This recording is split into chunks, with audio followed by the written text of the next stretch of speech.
Hi all, welcome back to the new episode of my life.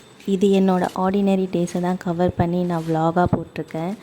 So hope உங்களுக்கு பிடிக்கும்னு நினைக்கிறேன். இது வந்து அமேசான்லேருந்து ஒரு குர்தா செட் ஆர்டர் போட்டிருந்தேன். ஸோ அதை தான் இப்போது அன்பேக் பண்ணிகிட்ருக்கேன். இந்த ட்ரெஸ்ஸோட மெட்டீரியலுமே ரொம்ப சாஃப்டாக இருந்துச்சு.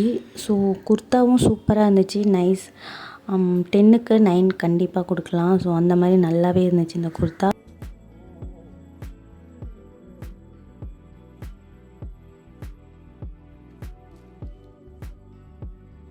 இது டியூஸ்டே vlog. இன்றைக்கி லஞ்ச் பாக்ஸ் வந்து முருங்கைக்காய் சாம்பார் தான். நான் இந்த மாதிரி பாலாடையை வந்து கலெக்ட் பண்ணிகிட்ருக்கேன். ஸோ வீட்லேயே வந்து பட்டரும் நெய்யும் நானே ப்ரிப்பேர் பண்ணிடுவேன். அதுக்காக தான் நாங்கள் பசும்பால் தான் வாங்கிட்டுருக்கோம். ஸோ அதனால இதை வந்து வேஸ்ட் பண்ண வேணான்னு இதை எடுத்து கலெக்ட் பண்ணி வச்சிட்ருக்கேன்.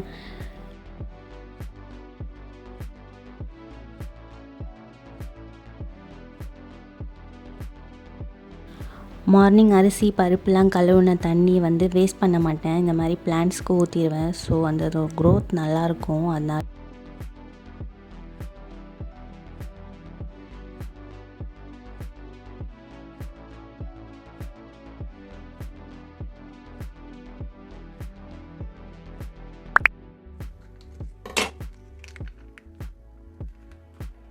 ஸோ ஹஸ்பண்ட் ஆஃபீஸ் கிளம்புனதுக்கப்புறம் தான் ஆக்சுவல் டியூட்டிஸே ஸ்டார்ட் ஆகுது. ஸோ ஃபஸ்ட்டு பாலை காய்ச்சிடலான்னு சொல்லிட்டு பாலை தான் காய்ச்ச போகிறேன்.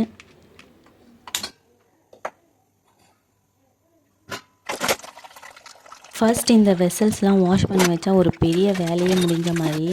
ஏன்னா இது அவ்வளோ இருக்கும். இதை அப்போதைக்கு அப்போ கிளியர் பண்ணிட்டு இருந்தாலும் எனக்கு கொஞ்சம் ஃப்ரீயாக இருக்கும். ஸோ அதனால் டக்குன்னு வாஷ் பண்ணிடுவேன்.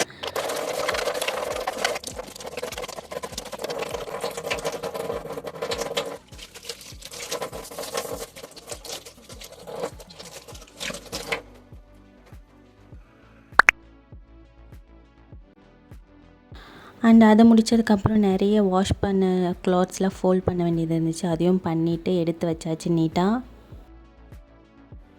ப்ரீவியஸ் vlog-ல வந்து நான் மகாபலிபுரம் போகிற வீடியோ வந்து ஷேர் பண்ணியிருப்பேன். ஸோ செம்ம வெயில். அதில் போயிட்டு வந்ததுலேருந்து தலையில் ஒரே இச்சிங்னஸ், டேண்ட்ரஃப் இருக்க மாதிரி ஒரு ஃபீல். ஸோ இந்த பேக் வந்து போடலாம் தான் ரெடி பண்ணிகிட்ருக்கேன். இது ஒன்றும் இல்லை, கேர்டும் லெமனும் தான்.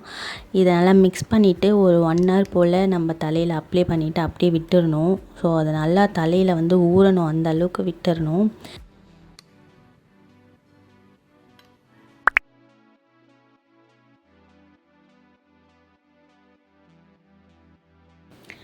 ஷவர் பண்ணதுக்கப்புறமா கண்டிப்பாக ஸ்கின் கேர் வந்து மஸ்ட். நான் வந்து சீரமும் மாய்ஸ்சரைசரும் மட்டும் அப்ளை பண்ணிக்கிறேன். லைட்டாக பசிச்சுது, அதனால் மாம்பழம் கட் பண்ணி சாப்பிட்றலாம் சொல்லிவிட்டு ஃபஸ்ட்டு சாப்பிட போகிறேன். ஏன்னா அடுத்தடுத்து கொஞ்சம் ஒர்க் அதிகமாக இருக்குது. ஸோ அதெல்லாம் பார்க்கணும். அதுக்கு முன்னாடி கொஞ்சம் ஃபில்லிங்காக ஏதாவது சாப்பிட்றலான்னு சாப்பிட்டேன். நான் வந்து இப்போது ஒரு கிளாஸ் ஒன்று அட்டென்ட் பண்ணிகிட்ருக்கேன். இப்போ தான் பேசிக்ஸே கற்றுக்கிறேன். ஸோ வந்து அதோட நோட்ஸ் தான் எடுத்துகிட்ருக்கேன். கிளாஸ் போயிட்டுருக்கு.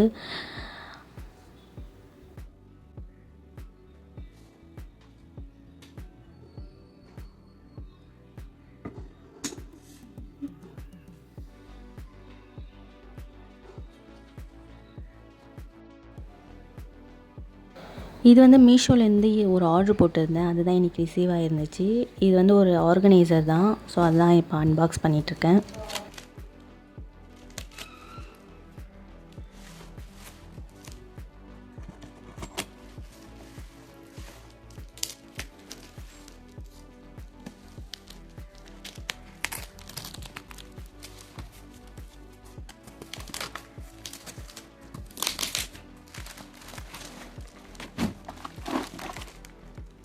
என்ன இப்படி இருக்குது? பார்க்க ஓகேவாக இருக்குது. பட் குவாலிட்டி வைஸ் வந்து வேஸ்ட்டு தான். ஏன்னா இது அந்தளவுக்கு ஸ்டர்டியாக இல்லை. இப்படி பிடிச்சி தூக்குனாலே அங்கங்கே விட்டுட்டு வர மாதிரியே இருக்குது. ஸோ என்ன பண்ணுறதுன்னு தெரியல. சரி, ஆர்டர் போட்டாச்சு. வேறு எதுக்காச்சும் யூஸ் பண்ணி பார்ப்போம். இல்லை ஃபெவிக்விக் போட்டு ஒட்டிடலான்னு ஒரு பிளானில் இருக்கேன்.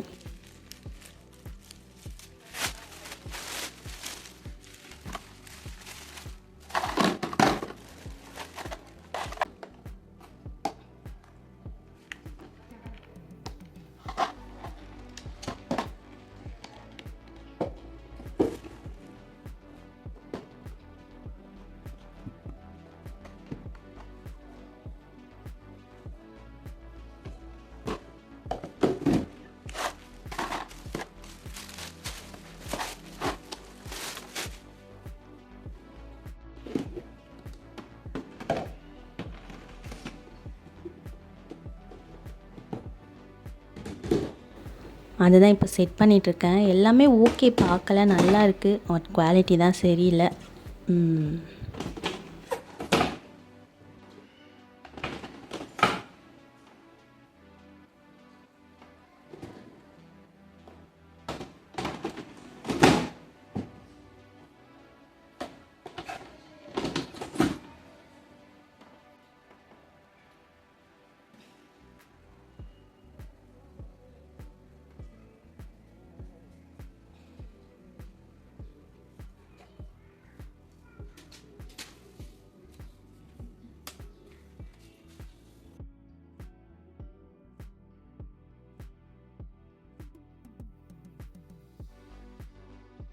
அப்புறம் ஈவினிங் போல் வீடெல்லாம் க்ளீன் பண்ணிவிட்டு வீட்டுக்கு சாம்பிராணி போடலான்னு சொல்லிட்டு தான் ஏற்றிட்டு இருக்கேன். இப்போல்லாம் என்னன்னு தெரியல, ரீசெண்ட் டேஸாக இந்த மாதிரி சாம்பிராணி போடுறதுக்கு ரொம்ப அடிக்ட் ஆகிட்டேன். ஸோ நல்லாயிருக்கு, பிடிச்சிருக்கு, பீஸ்ஃபுல்லாக இருக்குது ஒரு மாதிரி.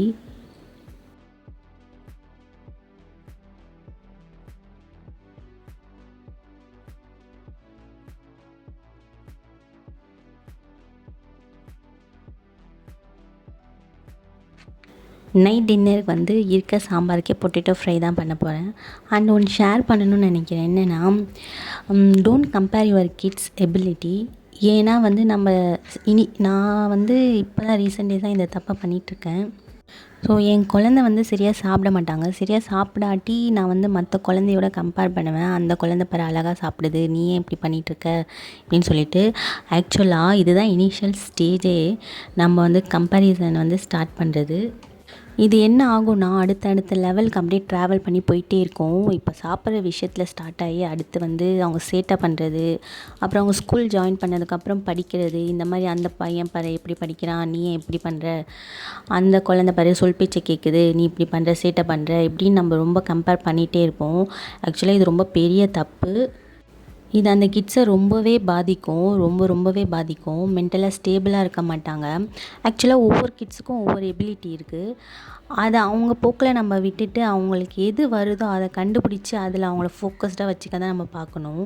நம்ம வந்து நீ இது பண்ணுறது சரியில்லை, அது பண்ணுறது சரியில்லை, நீ ஏன் ஒழுங்காக படிக்க மாட்ற, இப்படின்னு அவங்கள குறை சொல்லிகிட்டே இருக்கக்கூடாது. இதனால அவங்க ரொம்பவே டவுனாக ஃபீல் பண்ணுவாங்க. அவங்களுக்குள்ளே ஒரு செல்ஃப் கான்ஃபிடென்ஸே போயிடும். ஸோ இந்த தப்பை யாருமே பண்ணாதீங்க. இனிஷியல் ஸ்டேஜ்லேயே நான் இதை வந்து சரி பண்ணணும்னு நினைக்கிறேன். அண்ட் இப்போ இருக்க கிட்ஸ்லாம் பார்த்தீங்கன்னா, ஜென் ஆல்ஃபா, ஜென் பீட்டா, அந்த கிட்ஸ்லாம் ரொம்பவே ஸ்மார்ட். ஸோ ஃப்யூச்சரில் வந்து அவங்க மற்ற பேரண்ட்ஸோடு நம்மளை கம்பேர் பண்ணும்போது நமக்கு எப்படி இருக்கும், அதே ஃபீல் தானே அவங்களுக்கும் இருக்கும். So don't compare your kids ability to other kids. இதோட இந்த வீடியோ முடிச்சுக்கிறேன். ஸோ உங்களுக்கு இந்த வீடியோ பிடிச்சிருந்தா லைக் பண்ணுங்கள். மறக்காமல் என்னோடய சேனல் சப்ஸ்கிரைப் பண்ணிக்கோங்க. தேங்க்யூ ஃபார் வாட்சிங்.